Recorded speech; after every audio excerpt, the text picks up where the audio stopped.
கிழக்கு நியூஸ் நேயர்களுக்கு வணக்கம். நான் பத்ரி சேஷாத்ரி. ஈரான் மீதான பெரும் போர் தாக்குதல் இப்பொழுது ஒரு தற்காலிக போர் நிறுத்தம் வந்திருக்கிறது. ஆனாலும் லெபனான் மீது இஸ்ரேல் தொடர்ந்து தாக்குதலை செய்து கொண்டிருந்தது. இப்பொழுது அங்கே ஒரு சின்ன நல்ல நியூஸ். இஸ்ரேலுக்கும் லெபனானுக்கும் இடையே ஒரு போர் நிறுத்த ஒப்பந்தம், ஒரு தற்காலிக போர் நிறுத்த ஒப்பந்தம் அடுத்த 10 நாட்களுக்கு தாக்குதல் நடக்காது என்று முடிவாகி இருக்கிறது. இந்த ஒப்பந்தம் அமெரிக்காவுடைய மேற்பார்வையில் நடைபெற்றது. இந்த ஒப்பந்தம் நடந்த உடனேயே ட்ரம்ப் சொன்னார், இது நான் நிறுத்தும் 10வது போர் அப்படின்னு. இந்த போரை யார் ஆரம்பிச்சாங்க அப்படிங்கிற கேள்வியை நம்ம அவர்கிட்ட கேட்கக்கூடாது.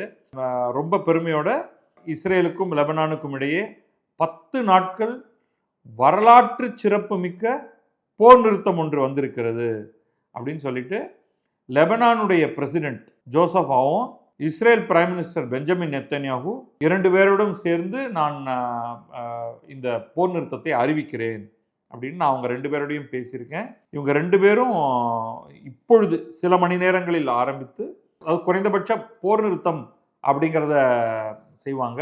இதை நான் உடனடியாக என்ன சொல்லியிருக்கேன்னா, இவர்கள் இருவரும் 34 ஆண்டுகளுக்கு பிறகு இப்பொழுதுதான் முதல் முறையாக சந்திக்கிறார்கள். அது இப்போது வாஷிங்டன் டிசியில் நடந்திருக்கிறது.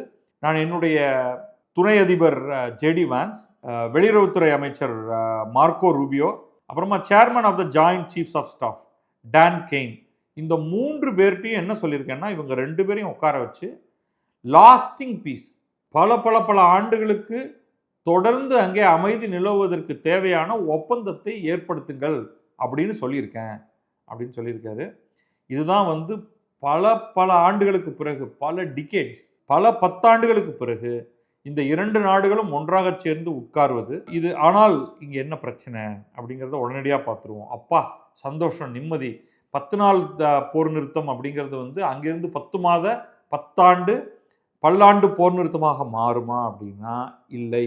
உள்ள ஒரு 3rd பிளேயர் உள்ள உட்கார்ந்துட்டு இருக்காரு. நம்ம பல தடவை இதை பற்றியே சொல்லியிருக்கோம்.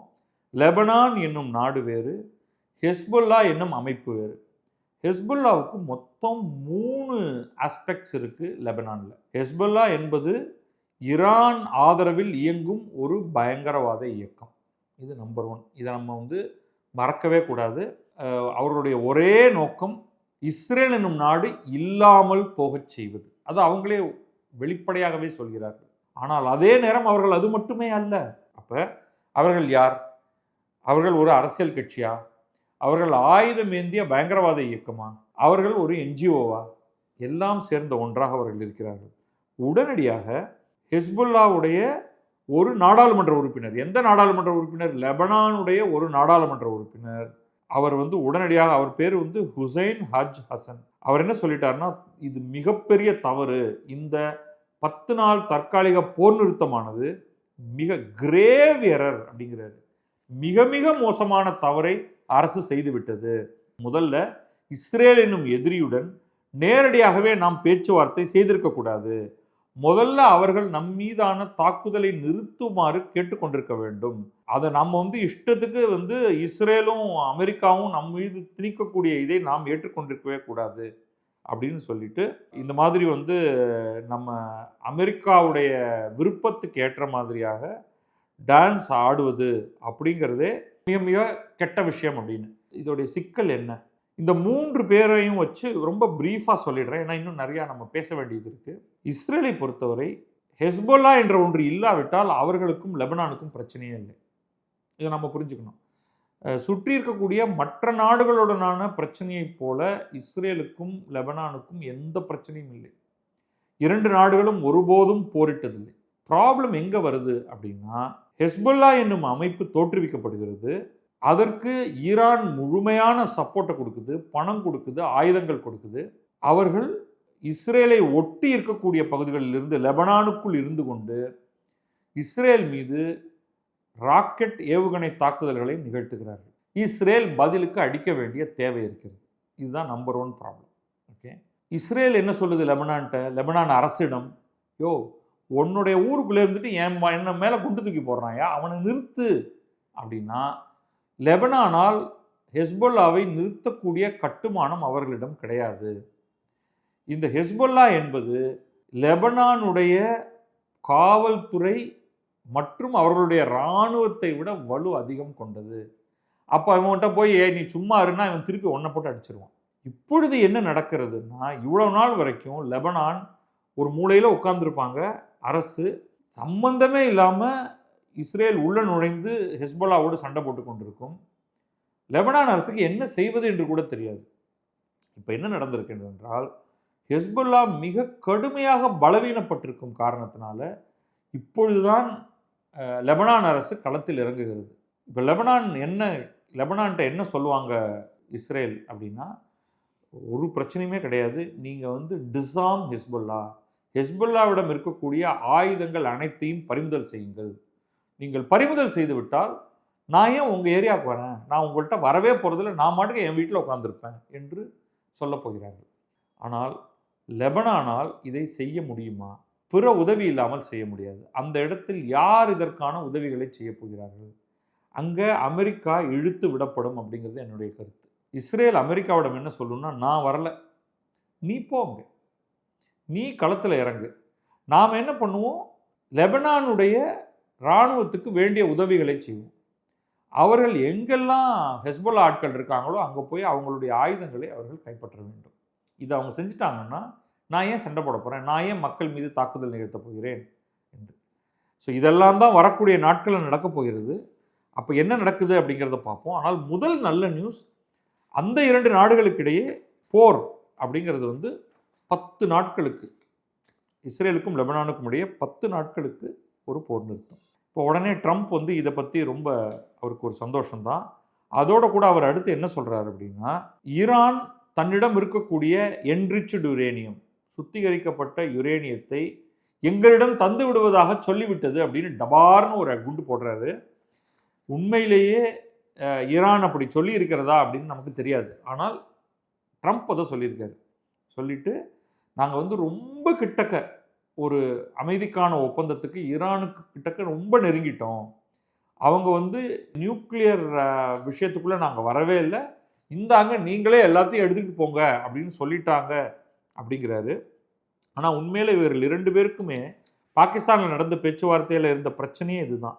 அமெரிக்கா என்ன கேட்டதுன்னா, அடுத்த 20 ஆண்டுகளுக்கு நீங்கள் யுரேனியம் விஷயமாக ஒன்றுமே செய்யக்கூடாது, யுரேனியத்தை சுத்திகரிப்பது அது நீங்கள் எதுக்காக வேண்டுமானாலும், நீங்கள் வந்து நாங்கள் அணு ஆயுதமே எங்களுக்கு வேண்டாங்க, நாங்கள் பண்ணுறதெல்லாம் வந்து அணு மின் நிலையத்தை அமைப்பது தான் அப்படின்னு நீங்கள் சொன்னாலும் அதை நாங்கள் கேட்பதாக இல்லை. நீங்கள் எதுக்காக யுரேனியத்தை வச்சுக்கிட்டு வேலை செஞ்சுட்டு இருக்கீங்க? இவ்வளவு எண்ணெய் வளம் பொருந்திய ஒரு நாடாக உங்களுக்கு எதுக்கு அட்டாமிக் எனர்ஜி அப்படின்று அமெரிக்கா கேட்கிறது.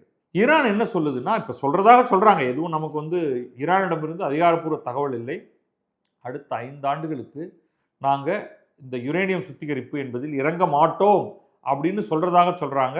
20 ஆண்டா 5 ஆண்டா, 20 ஆண்டா 5 ஆண்டா, அதுதான் பிரிட்ஜ் பண்ண முடியாத ஒரு கேப்பாக இருக்குது. அந்த கேப்பை வந்து அவங்க ஒருவேளை பிரிட்ஜ் பண்ணலாம் அப்படின்னு சொல்கிறத நம்ம ஏற்றுக்கொள்ள முடியுமா அப்படின்னு பார்ப்போம். இதோட கூட ட்ரம்ப் என்ன சொல்கிறாரு அப்படின்னா, அவங்க எல்லாரும் வந்து எனக்காக வெயிட் பண்ணிட்டு இருக்காங்க, என்னை வந்து இந்த அமெரிக்காவுக்கும் ஈரானுக்கும் இடையேயான அந்த அமைதி ஒப்பந்தத்தில் கையெழுத்து போட சொல்கிறாங்க, மேபி அடுத்த வாரமே கூட நான் போனாலும் போகலாம், அல்லது அதுக்கு தேவையே கூட இல்லாமலும் இருக்கலாம் அப்படிங்கிறாரு. அதுக்கு தேவையே இல்லாமல் அவங்களே சைன் பண்ணிவிட்டு பிரச்சனையே இல்லாமல் பிரச்சனையை மூடி வச்சுட்டு போயினாலும் போகலாம். அப்படி இல்லை சைன் பண்ணணும் அப்படின்னா நான் போகிறேன், நான் இஸ்லாமாபாத்துக்கு போய் சைன் பண்ணுறேன் அப்படின்னு. இதெல்லாம் அவர் வந்து ஒரு எவிடன்ஸ் இல்லை, அவராகவே சொல்லிட்டு இருக்காரு. அவர் வந்து இந்த போர் தொடங்கியதிலிருந்து ஒவ்வொரு நாளும் அவர் வந்து புதுதாக பல விஷயங்களை சொல்லிக்கிட்டே இருக்காரு. போர் எப்பயோ முடிஞ்சிருத்துட்டாரு, அவங்கள அடித்து நொறுக்கிட்டோம் அப்படின்னாரு, அமைதி ஒப்பந்தம் இதோ வந்துருச்சுன்னாரு, இப்படி சொல்லிக்கிட்டே இருக்காரு. இப்பயும் வந்து இந்த பேச்சு இதெல்லாம் அவர் சொன்னதுக்கு பிறகு கொஞ்ச நேரம் கழித்து இன்னொரு மாநிலத்துக்கு போயிட்டு இது போர் உடனடியாக முடிஞ்சிருங்க, இதோ கொஞ்ச நாளில் முடிஞ்சிருங்க அப்படின்னு சொல்லியிருக்காரு. ஆனால் அவர் அதோட கூட வந்து இந்த இஸ்ரேலுக்கும் லெபனானுக்கும் இடையேயான அந்த அமைதி ஒப்பந்தத்தை அவர் வெகுவாக வரவேற்றிருக்கிறார். இன்னொரு நல்ல விஷயம் என்னென்னா, அதை வந்து ஈரானுமே வரவேற்றிருக்கு. ஏன்னா ஈரான் என்ன சொல்லுதுன்னா, அமைதி பேச்சுவார்த்தைக்கான முக்கியமான விஷயமாக நாங்கள் சொன்னதே எங்கள் மீதான தாக்குதல் நிறுத்தப்பட வேண்டும், லெபனான் மீதான தாக்குதலும் நிறுத்தப்பட வேண்டும். சரி, இப்போ இவங்க எல்லாம் சந்தோஷமாக ஒருத்தரோட ஒருத்தர் கை குலுக்கி கட்டி பிடிச்சிட்டு முத்தம் கொடுத்துக்கிட்டாங்க அப்படின்னே வச்சுப்போம். ஒரு பிரச்சனை இன்னும் பாக்கி இருக்கு. அவங்கள்ட்ட யாருமே இன்னும் எதுவுமே கேட்கல. ஈரான் தன்னை சுற்றி இருக்கக்கூடிய 6 வளைகுடா நாடுகள் மீது கடுமையான தாக்குதலை நிகழ்த்தியிருக்கிறது. அவங்களுடைய பதில்னு ஒண்ணு இருக்கு இல்லையா? என்னத்துக்குடா எங்கள வந்து அடிச்ச? உன்ன இஸ்ரேலும், அமெரிக்காவும் ஓங்கி பொளேர் பொளேர்ன்னு 2 கணத்துல அரைஞ்சாங்க. நாங்க 6 பேரும் அந்த ஓரமா உட்காந்துட்டு கோலி விளையாடிட்டு இருக்கோம். நீ அங்கேருந்து வேகமா வந்து எங்க 6 பேரையும் ஒரு உதைச்சிருக்கு. இப்ப அதுக்கு என்ன பதில் சொல்ல போற? கத்தாருடைய இழப்பு என்பது மிகப்பெரிய இழப்பு. எக்கச்சக்கமான இழப்பு. இத்தனைக்கும் கத்தார் வந்து ஹமாஸுக்காக ஹமாஸுடைய ஆட்களை தன்னுடைய இடத்துல வச்சிருந்தது. அவர்களுடைய பல்வேறு அமைதி பேச்சுவார்த்தைகளுக்கு தன்னுடைய நாட்டை கொடுத்திருந்தது. என்ன ஏன்டா நீ அடிச்ச? அதுக்கு சொல்றா பதில அப்படின்னா ஈரான் என்ன சொல்ல போகிறது அப்படிங்கிறத நம்ம பார்க்கணும். ஹெஸ்புல்லா நீ எப்படிடா நீ வந்து இஸ்ரேலோட நீ அமைதி ஒப்பந்தத்தை எல்லாம் ஏற்படுத்திக்கிற? நாங்களும் ஒரு ஆள் இருக்கோம் இல்லையா, எங்கள்கிட்ட கேட்டியா என்று அங்க கேட்கிறான். இங்க இந்த 6 நாடுகளும் இன்னும் கேட்கவில்லை. ஆனால் அவர்கள் வந்து ஃபோன் எடுத்து அவங்க வந்து அமெரிக்காட்ட கேட்பாங்க. இப்போ எனக்கு என்னையா பதில் சொல்ல போற? என்னை எதுக்காக அவன் அடிச்சான்?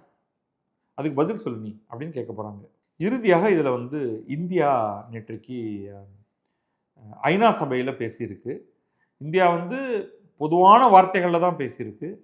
அதில் என்னென்னா வந்து முக்கியமாக ஹார்முஸ் நீரிணைப்பு வழியாக கமர்ஷியல் ஷிப்பிங், வர்த்தக கப்பல்களுக்கு ஏற்பட்டிருக்கக்கூடிய இடையூறை பற்றி மிக கடுமையாக தன்னுடைய கண்டனங்களை தெரிவித்து இதை உடனடியாக மாற்ற வேண்டும் அப்படின்னு பேசியிருக்கு. உடனடியாக டீஎஸ்கலேட் பண்ணணும், அமைதி திரும்ப வேண்டும், டென்ஷன் குறைய வேண்டும். முக்கியமாக ஹார்முஸ் நீரிணைப்பு வழியாக கப்பல்கள் முன்னும் பின்னுமாக செல்ல வேண்டும் அப்படின்னு இந்தியாவுடைய பர்மனன்ட் ரெப்ரசன்டேட்டிவ் அம்பாசடர் ஹரீஷ் வந்து மேரிடைம் செக்யூரிட்டி எவ்வளவு முக்கியம், இந்தியாவுக்கு எவ்வளவு முக்கியம் அப்படின்னு பேசியிருக்காரு. பட் இந்தியாவுக்கு மட்டும் இல்லை, உலக நாடுகள் பலவற்றுக்கும் அவர்களுடைய பொருளாதாரத்துக்கு ரொம்ப ரொம்ப முக்கியம். அது நிச்சயமாக 2 நாடுகள் சண்டை போடும் பொழுது ஒரு நியூட்ரல் நாட்டுடைய கப்பல் மீது எந்த தாக்குதலும் இருக்கக்கூடாது. அது சிவிலியன் மேரிடைம் ஆக்டிவிட்டி வந்து ரொம்ப ரொம்ப இது வந்து அன்எக்செப்டபிள் அப்படின்னு சொல்லிட்டு எங்களுடைய உயிர்கள் பலவற்றை நாங்கள் இழந்திருக்கிறோம் அப்படின்னு முதல் முறையாக அதை சொல்றாரு. இந்தியர்களுடைய உயிரிழப்பை பற்றி தான் சொல்றாரு அவர். மற்ற நாடுகள் சண்டையில் நேரடியாக இறங்கியிருக்கு, நாங்கள் இந்த பக்கம் சைடில் சும்மா போயிட்டு இருக்கோம். எவ்வளவு கப்பல்களில் எங்களுடைய ஆட்கள் உயிர் இழந்திருக்கிறார்கள் அப்படிங்கிறத பற்றி அவர் சொல்றாரு. இது வந்து திரும்ப திரும்ப நாங்கள் சொல்றது இதுதான், டிப்ளமசிக்கு இடம் கொடுங்கள், சண்டை போடாதீர்கள் அப்படின்னு சொல்லிட்டு நாங்கள் ரொம்ப தெளிவாக எல்லா நாடுகளின் இறையாண்மையையும் அவர்களுடைய நிலப்பரப்பின் உறுதியையும் நாங்கள் வந்து territorial integrity of all states அப்படின்னு சொல்லுவோம், அதை மதிக்க வேண்டும் அப்படிங்கிறது தான் எங்களுடைய கருத்து. அதனால் நீங்கள் வந்து தேவையின்றி சண்டை போடாதீர்கள். உலக வர்த்தகத்துக்கு ரொம்ப ரொம்ப முக்கியமான ஹார்முஸ் நீரிணைப்பை அழித்து விடாதீர்கள் அப்படின்னு இந்தியா வந்து ரொம்ப தெளிவாக பேசியிருக்கு. பார்க்கலாம், இதில் வந்து நிறைய மாற்றங்கள் அடுத்த சில நாட்களில் வரும்னு. ஆனால் அதே நேரம் எல்லாமே இனிமே நலமே அப்படின்னு சொல்லிவிட முடியாத அளவுக்கு சில பல குண்டுகள் எல்லாம் அங்கங்கே பொதிந்திருக்கின்றன. அது என்ன நடக்குது அப்படிங்கிறத பார்ப்போம் விரைவில். நன்றி, வணக்கம். நான் பத்ரி சேஷாத்ரி. இது கிழக்கு நியூஸ்.